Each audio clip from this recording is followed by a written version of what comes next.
नमस्कार प्रिय विद्यार्थियों, स्वागत है आपका हमारे YouTube चैनल पर। तो डियर स्टूडेंट, इस वीडियो में हम अध्ययन करने वाले हैं कक्षा 7 की जो हिंदी विषय की पाठ्य पुस्तक है वसंत भाग 2, इसके अध्याय संख्या 1 हम पंछी उन्मुक्त गगन के। तो प्रिय विद्यार्थियों, इस चैप्टर के जितने भी प्रश्न हैं सभी प्रश्नों के उत्तरों का सॉल्यूशन इस वीडियो के माध्यम से हम करेंगे। प्रिय विद्यार्थियों, आपसे रिक्वेस्ट है वीडियो को शुरू से लेकर लास्ट तक आप पूरा देखिएगा, जिससे आपको यह चैप्टर अच्छे से समझ में आ जाए और इसके सारे के सारे प्रश्नों का सॉल्यूशन आप अपनी नोटबुक में आराम से कर सको। तो प्रिय विद्यार्थियों, शुरू करते हैं हम पंछी उन्मुक्त गगन के अभ्यास के प्रश्नों के उत्तर। देखते हैं सबसे पहले कविता से। तो यहाँ पर प्रश्न 1 को हम देखते हैं।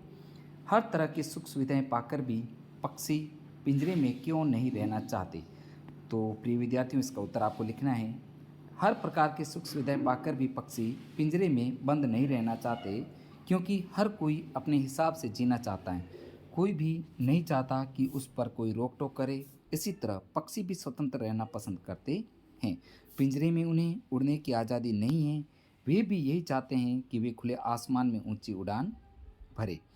एक बंद पिंजरे में रहने की जगह वे आसपास की हर चीज़ को निहारना चाहते हैं, पेड़ों की डालियों पर बैठना चाहते हैं। तो प्रिय विद्यार्थियों, 1 नंबर प्रश्न का उत्तर आपको इस प्रकार लिखना है। आगे बढ़ते हैं, प्रश्न संख्या 2 को देखते हैं। पक्षी उन्मुक्त गगन रहकर अपनी कौन कौन सी इच्छाएं पूरी करना चाहते हैं? तो प्रिय विद्यार्थियों, इसका उत्तर आपको लिखना है। पक्षी उन्मुक्त रहकर अपनी उन इच्छाओं को पूरा करना चाहते हैं, जैसे वे हर जगह उड़ना चाहते हैं, खुले आसमान में घूमना चाहते हैं, खुद के बनाए हुए घोंसलों में रहना चाहते हैं, पेड़ों की डालियों पर बैठना चाहते हैं, नदियों का पानी पीना चाहते हैं, इधर उधर घूमकर अपने परिवार के लिए खाना इकट्ठा करना चाहते हैं। बढ़ते हैं आगे, प्रश्न संख्या 3 को देखते हैं। भाव स्पष्ट कीजिए। तो यहाँ पर आपको भाव स्पष्ट करना है। पंक्ति दे रखी है आपके सामने। या तो क्षितिज मिलन बन जाता, या तनती सांसों की डोरी। अब इसका उत्तर आपको भावार्थ लिखना है कि इस पंक्ति में कवि अपने माध्यम से पक्षियों के स्वतंत्र होने की भावनाओं को व्यक्त करता है। कवि कहता है, यदि मैं स्वतंत्र होता तो उस असीम क्षितिज से मेरी होड़ हो जाती। मैं अपने इन छोटे छोटे पंखों से धरती और आकाश के बीच उड़ने का आनंद लेना चाहता हूँ। पक्षी इन खुशियों को पाने के लिए अपने प्राण तक त्यागने के लिए तैयार हैं। बढ़ते हैं आगे, कविता से आगे। इसके तहत प्रश्न संख्या 1, बहुत से लोग पक्षी पालते हैं। तो सबसे पहले क देखते हैं। पक्षियों को पालना उचित है अथवा नहीं, अपने विचार व्यक्त कीजिए। तो प्रिय विद्यार्थियों, इसका जो आपको है अर्थ लिखना है कि हमारे दृष्टिकोण से पक्षियों को पालना उचित नहीं है। इससे हम उनकी आज़ादी पर रोक लगा देते हैं। उसकी आज़ादी, हम उनके लिए छत पे पानी रख सकते हैं और उनके लिए कुछ खाने को भी रख सकते हैं। हम उनकी इच्छाओं, सपनों तथा अरमानों पर पाबंदी नहीं लगा सकते। अतः पक्षियों को पालना सही नहीं है। उनको भी स्वतंत्रता में रहने का पूरा अधिकार है। अब प्रिय बच्चों, आगे बढ़ते हैं। ख, क्या आपने या आपकी जानकारी में किसी ने कभी कोई पक्षी पाला है? उसकी देखरेख किस प्रकार की जाती होगी, लिखिए। तो प्रिय बच्चों, ख का आंसर आपको लिखना है। उत्तर है, हमारे एक पड़ोसी ने कबूतर पाला था। उसको वह कबूतर एक जख्मी हालत में मिला था। उसके परिवार के सभी सदस्य मन में उसकी देखरेख किया करते थे।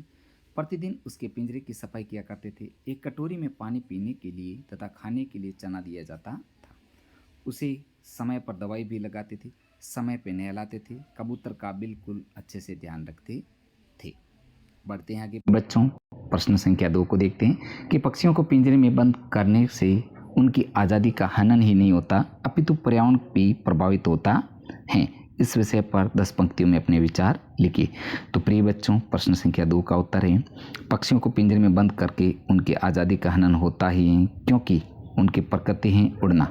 पिंजरे में करके हम उन्हें कैदी की तरह बना लेते हैं, जिससे उनकी आज़ादी भी समाप्त हो जाती है। साथ ही पर्यावरण भी प्रभावित होता है, क्योंकि पर्यावरण को संतुलित करने में भी पक्षियों का सहयोग रहता है। पक्षी आहार श्रृंखला को नियंत्रित करते हैं। जैसे घास को टिड्डा खाता है, टिड्डे को पक्षी खाते हैं। और यदि पक्षी न हो तो टिड्डों की संख्या अत्यधिक हो जाएगी, जो फसलों को नष्ट कर देंगे। यदि टिड्डे न हो तो घास इतनी बढ़ जाएगी कि मनुष्य परेशान हो जाएगा। प्रिय बच्चों, बढ़ते हैं आगे, अनुमान और कल्पना से संबंधित प्रश्नों को देखते हैं। इससे पहले प्रिय बच्चों, आपसे रिक्वेस्ट है, वीडियो को ज़्यादा से ज़्यादा लाइक तथा शेयर जरूर कीजिएगा। प्रिय साथियों, आपको कक्षा जो है 7 के समस्त विषयों का सॉल्यूशन मेरी चैनल की प्लेलिस्ट बनी हुई है, वहाँ पर जाकर के आप उनका अध्यापन एक साथ भी कर सकते हैं। तो प्रिय बच्चों, अब देखते हैं अनुमान और कल्पना से संबंधित प्रश्न 1 को देखते हैं। तो यहाँ पर प्रश्न 1 है, क्या आपको लगता है कि मानव की वर्तमान जीवन शैली और शहरीकरण से जुड़ी योजनाएं पक्षियों के लिए घातक हैं? पक्षियों से रहित वातावरण में अनेक समस्याएं उत्पन्न हो सकती हैं। इन समस्याओं से बचने के लिए हमें क्या करना चाहिए? उक्त विषय पर वाद विवाद कर प्रतियोगिता का आयोजन कीजिए। तो प्रिय बच्चों, इसका आंसर हम देखते हैं अब नीचे। आज का युग शहरी युग है।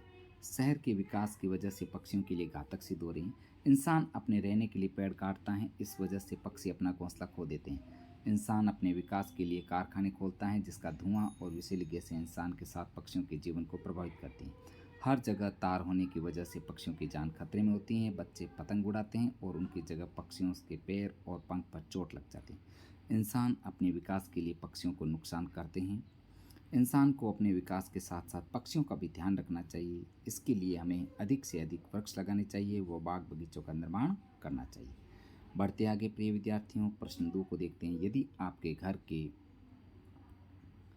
किसी स्थान पर किसी पक्षी ने अपना आवास बनाया है और किसी कारणवश आपको अपना घर बदलना पड़ रहा है, तो आप उस पक्षी के लिए किस तरह के प्रबंध करना आवश्यक समझेंगे, लिखिए।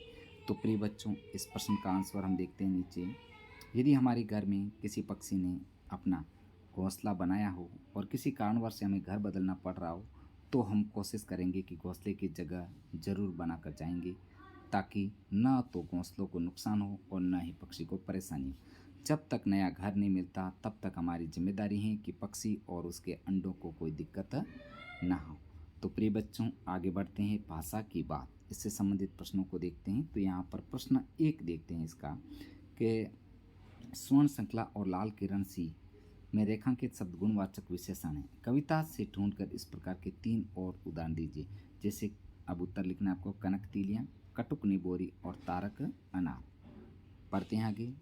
2 नंबर प्रश्न, भूखे प्यासे में द्वंद्व समास हैं। इन दोनों शब्दों के बीच लगे विराम चिन्ह को सामासिक चिन्ह कहते हैं, और इस चिन्ह को और संकेत का मिलता है, जैसे भूखे प्यासे, भूखे और प्यासे। इस प्रकार के 10 अन्य उदाहरण लिखिए। तो प्रिय बच्चों, बहुत ही इंपॉर्टेंट है, और ये समास से संबंधित जो प्रश्न है, द्वंद्व समास से संबंधित बहुत ही इंपॉर्टेंट है द्वंद्व समास। अब इसका उत्तर आपको लिखना है, 10 वाक्य बनाने हैं। तो सबसे पहले देखते हैं, जैसे आटा दाल, इसमें और लगाते ही ये योजक चिन्ह है, सामासिक चिन्ह है, और आटा दाल का हो जाएगा आटा और दाल, आपको लिखना है। अब बढ़ते हैं, इसी प्रकार आपको आगे लिखना है। पाप पुण्य, पाप और पुण्य, देश विदेश, देश और विदेश। लोटा डोरी, लोटा और डोरी। आगे बढ़ते हैं। सीताराम, सीता और राम। अन्न जल, अन्न और जल। अपना पराया, अपना और पराया। राजा रंक, राजा और रंक। भला बुरा, भला और बुरा। बढ़ते हैं आगे। छोटा बड़ा, छोटा और बड़ा।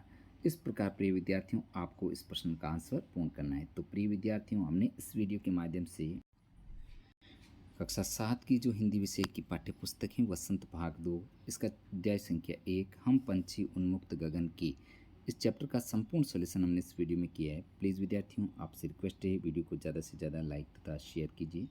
साथियों, आपको मेरे यूट्यूब चैनल पर कक्षा 7 के समस्त विषयों के जो है सॉल्यूशन चैनल की प्लेलिस्ट बनी हुई है, वहाँ पर जाकर के आप इनका अध्यापन एक साथ कर सकते हैं। तो प्रिय विद्यार्थियों, मिलते हैं नेक्स्ट अगले चैप्टर के साथ में। वीडियो देखने के लिए आपका धन्यवाद।